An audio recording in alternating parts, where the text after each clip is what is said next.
Hi everybody, so I'm back with my 23-week update.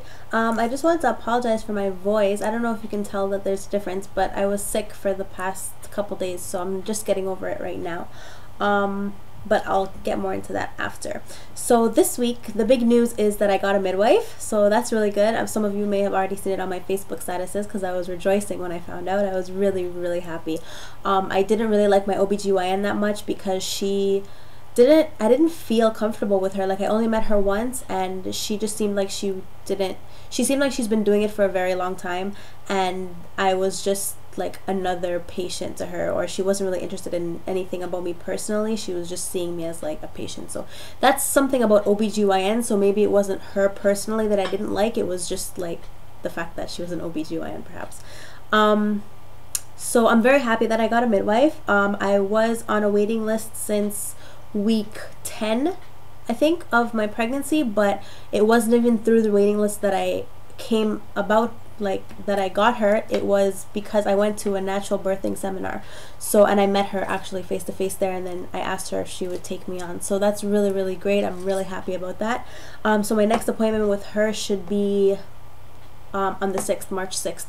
So that's really good. The reasons why I chose a midwife. Okay, so I wanted a midwife to begin with because they're more focused on natural childbirth than seeing birth as a medicalized thing. Like, midwives, they've been around since, since forever, since women began having children, and they're more in tune with working with your body than giving you medications to speed this up or slow this down or force this. Like, I really wasn't about that at all. So I'm really adamant about like sticking with a midwife and going with a natural childbirth as opposed to like something in a more medicalized setting. But however, complications can occur, and some people actually can't get midwives for that purpose because they have complicated pregnancies, and midwives deal with more like normal and mild complications. If something really goes wrong, then you're usually handed over to an OBGYN, which also you have to be open to when you have a midwife. Oh, another reason why I wanted a midwife is because when you have an OBGYN, if you go into labor on a day that they're not on call or on duty or they're not working, like my OBGYN, she only works Tuesdays and Thursdays. So for example, if I went into labor on a Wednesday or Saturday or Sunday, she wouldn't be the one delivering my baby. So most likely she wouldn't be the person delivering my baby. And so that was really kind of nerve-wracking to me because I want to be with the person that I know. I don't want some random person just walking. That's why I wanted a midwife. With a midwife, they're not always available, but 99% of the time, the midwife, no matter what time it is, she'll wake up and come to the hospital or come home or wherever you decide to give birth. I haven't made up my mind whether I want to do a hospital or a birthing center or a home birth, but I'm learning more about home births and I might lean towards that more, but I haven't made up my mind yet. Cravings this week have been grapefruits, not anymore because they seem to make me sick now. Like, before I was eating like 2 or 3 per day, and now I just can't eat them anymore. So I guess I'm clied off of that, and baby doesn't like that anymore. Lay's plain potato chips and Slurpees and popsicles and just like really cold icy things I really like. And strawberries have been another thing that I've really been enjoying, so that's good. Also, it seems that whenever I eat pineapples or bananas, she kicks a lot. So I think she really likes pineapples and bananas. It's really funny because her dad's allergic to bananas, but I guess that's a Somali in her. She really likes bananas. And I hated bananas to begin with. Like, bananas, I didn't like them, but now all of a sudden I like them. Prenatal testing.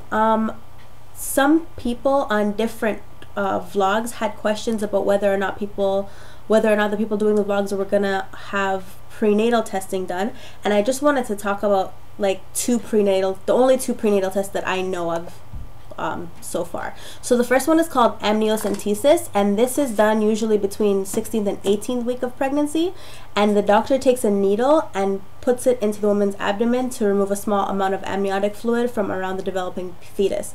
So this fluid you can test for genetic problems and to determine the sex of the child. And the second one is CVS, chronic villus sampling, I think it's called, and that's between the 10th and the 12th week of pregnancy, and the doctor removes a small piece of the placenta to check for genetic problems. So both of those prenatal tests are done to check for genetic problems within the developing fetus. And personally, I decided that I didn't want them done just because I think it's a very invasive procedure. I don't think it's necessary, and I don't think that, and they both carry a risk of having either a C-section, or they carry the risk of actually inducing a miscarriage. So I didn't want to risk those just to figure out if my baby had a genetic abnormality, and I can't see what knowing that would do. Like, I can only see that giving me problems in the future, like me always worrying, you know, is the baby gonna be okay? So I didn't want, they're done for peace of mind, you know, like genetic tests are done to give the mother peace of mind, but for me to have it would have been worrisome for me. And it's not as if like our religion doesn't permit abortion, so I would never even have an abortion if something was wrong with the baby. So that it didn't make any sense for me personally, but people do go ahead. Also another reason why I didn't want to do it is because that they don't take the gene that's affected. They can't predict accurately how much that gene will actually affect the child. Like, there could be something wrong with the gene, what shows like it might not even have an effect on the child. So it just, the risks were greater than the so this week I had the flu and or a cold. I wasn't really sure which one it was. I had a fever, my throat was really sore, and I was really weak. You know, I got through it. I didn't take anything for it, as I usually don't take anything for flus or colds or whatever. I just drink a lot of tea and honey and lemon mixed together for my throat. Also, you can drink like garlic crushed up in hot water and just drink it, because garlic's really good for you, but I didn't do that this time. Kicking, I was really worried about maybe 4 or 5 days ago, maybe a week ago now. She wasn't kicking for 2 days. Like, she would maybe only kick 2 or 3 times for an hour or so. Like, and that was really worrying me because I'd never felt her kick so little before. But apparently that's normal. Kicking doesn't really become like, decreased kicking doesn't really become a problem until the 26th week, and that's when they want you to do kick counts, which is when you touch your stomach and measure and count how many kicks happen in 1 hour. I think it's supposed to be 10 kicks in 1 hour is normal. But now she's fine. Now she's kicking all over the place. So I guess she was just having a little 2 days of rest or whatever. She really hates the bus. This morning I went to my brother's Black History Month assembly, which was really good, and we had to take the bus there, and she was miserable. Like, I felt her miserable. It was, I don't know, she was just kicking me really hard, like, I don't want to be here. And the bus was also moving, like, it jolts a lot. I don't know if OC Transport bus drivers are trained to like jam really hard on the brakes, but they seem to be doing that a lot lately, so we don't appreciate that. She also doesn't like to be pressured. Like, I'm wearing maternity stockings right now just to keep me warm, and they go over my stomach, and that's fine. But when I have that plus my jacket, she pushes outwards, like, get that off of me. So she doesn't like it when there's a lot of too much pressure on my sleep. Oh my goodness, it's been really hard for me to sleep lately. I can usually take a nap in the middle of the day, but when it comes to nighttime sleep, there's no way I can fall asleep before 2 a.m. even if I'm dead tired. And usually at 2 a.m., as I mentioned before, she kicks a lot, so that doesn't really work out for me anyway. She ends up kicking me really hard, and I'm awake just like, okay, let's go to sleep now, you know. But she kicks a lot then, so it's okay though. Like, I end up getting enough sleep because alhamdulillah I'm not working right now, so it's good. It ends up fine.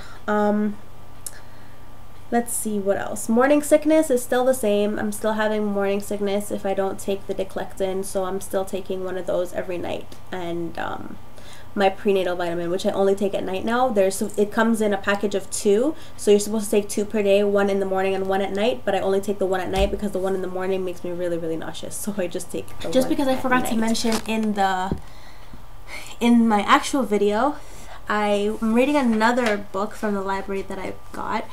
Here, I'll show you the book. It's really big.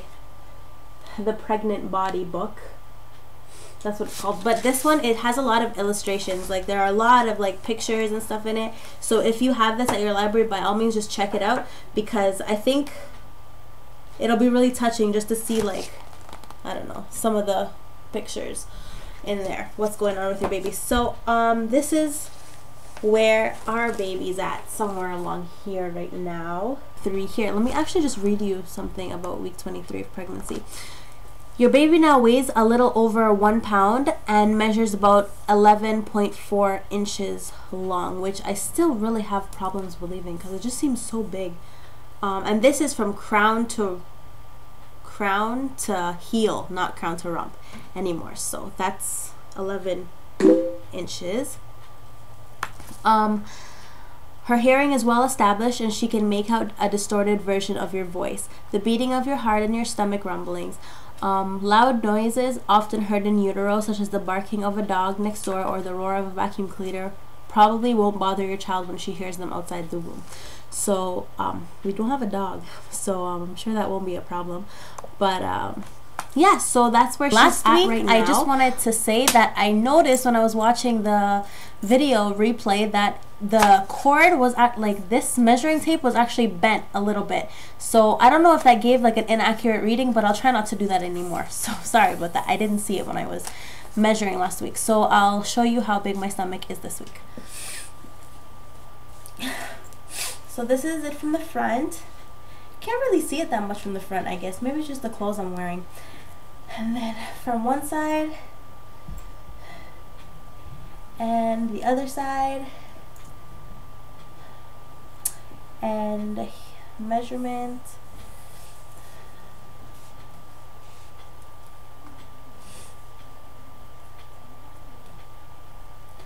So I'm still measuring at 35 inches around, which I'm pretty sure is like normal because last week it probably wasn't 35. It was probably like 34 and something. That's it for my belly shop portion and a little and I'll see you again in my 24th week video next week. Bye.